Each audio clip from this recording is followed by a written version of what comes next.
Lo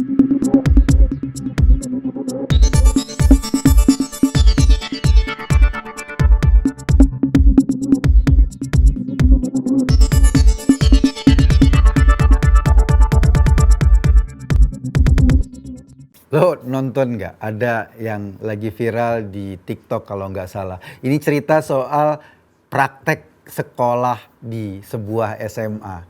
Jadi beberapa waktu lalu sempat viral ada praktek pranikah di sekolah sebagai salah satu segmentasi dalam mata pelajaran pendidikan agama Islam di kurikulum Merdeka. Salah satunya yang viral itu terjadi di SMA 3 Kota Sukabumi yang kemudian akhirnya membuat para siswa bersaing dan berkompetisi untuk menyelenggarakan praktek nikah yang terbaik. Gua agak sedikit bingung sebetulnya. Apa manfaatnya sekolah bikin praktek atau ujian praktek tentang pernikahan? Apakah mereka pingin anak-anaknya jago ijab kabul? Gue nggak ngerti, tapi emang paling lucu. Pelajaran agama itu, ini pelajaran agama loh. Pada saat praktek diwarnai kontes bergaya jadi penganten-pengantenan. Kayak anak kecil main penganten-pengantenan kayaknya. Dulu waktu anak-anak Indonesia belum punya mainan digital, ada sih yang suka main penganten-pengantenan. Tapi untuk kontes pengantin di SMA itu, para siswa harus mengeluarkan biaya yang nggak kecil. Kira-kira sekitar 1 sampai 1,5 juta. Makanya masing-masing siswa harus patungan untuk memenuhi biaya tersebut. Ironisnya, kegiatan ini tidak mendapat perhatian serius dari tenaga pendidik di sekolah yang bersangkutan. Terbukti dari pernyataan wakil kepala sekolahnya yang menyatakan kalau pihaknya kecolongan ketika ada ujian praktek pernikahan sudah melewati batas normal. Sekali lagi, ujian praktek pernikahan yang dilakukan di sekolah ini buat gua di luar akal sehat banget deh. Hal ini aneh. Karena apa? Karena biasanya ya praktek-praktek dalam pelajaran agama itu yang berkenaan dengan ibadah lah.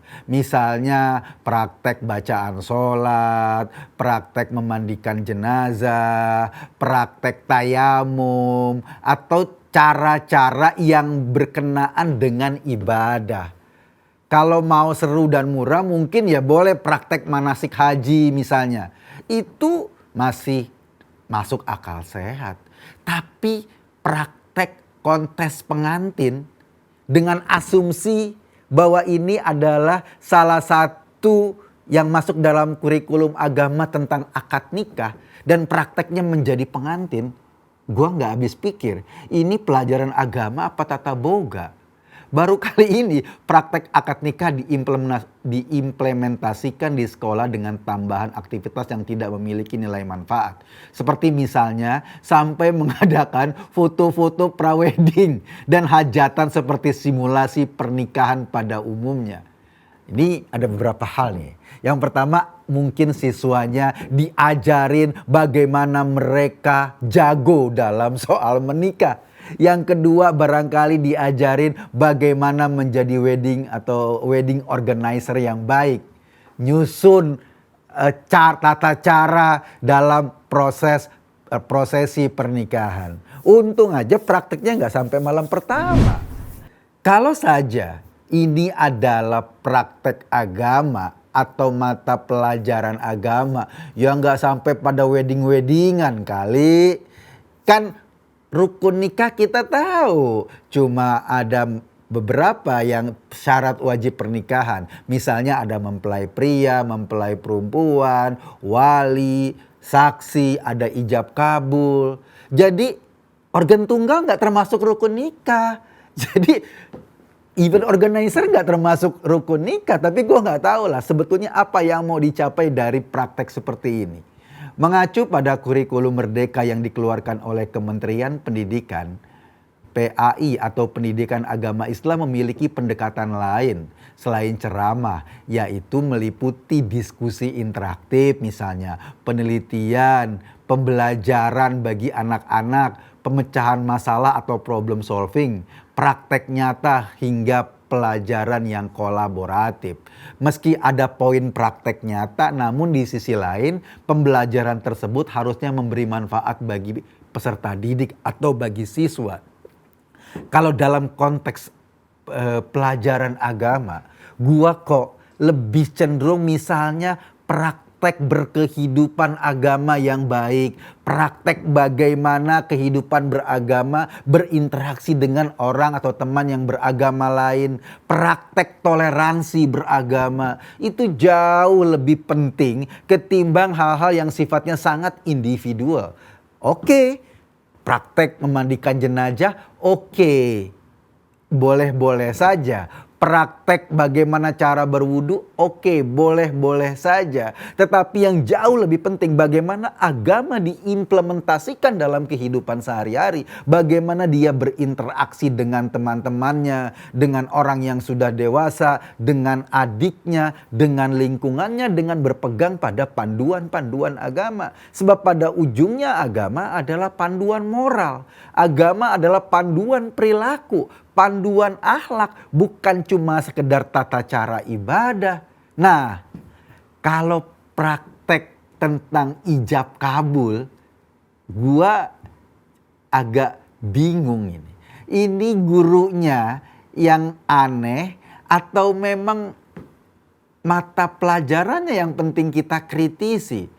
Boleh diajarkan misalnya bagaimana posisi dua pasangan yang menikah, ikatan hukum apa yang mengikat mereka, apa konsekuensi logisnya menurut agama maupun menurut hukum negara. Dijelaskan boleh-boleh saja. Tetapi ketika itu menjadi pelajaran yang penting dipraktekkan, ini menjadi ngaco. Kenapa ngaco? Ya itu tadi, lo mau apa yang mau dicapai dari praktek ijab kabul? Apa tujuannya dari praktek bikin wedding organizer?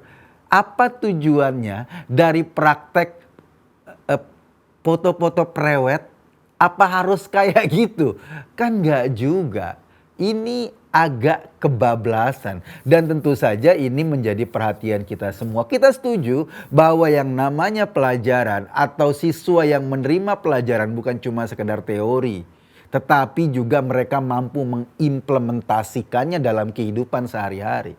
Jadi yang paling penting dalam pernikahan yang harus dipahami oleh siswa-siswa itu bukan bagaimana pesta pernikahannya, bukan bagaimana ijab kabulnya sehingga dia hafal dan jago di luar kepala. Kalaupun ijab kabul nanti berkali-kali dia nggak lagi grogi. Bukan itunya, tetapi hak dan kewajiban pasangannya ketika sudah menikah itu jauh lebih penting.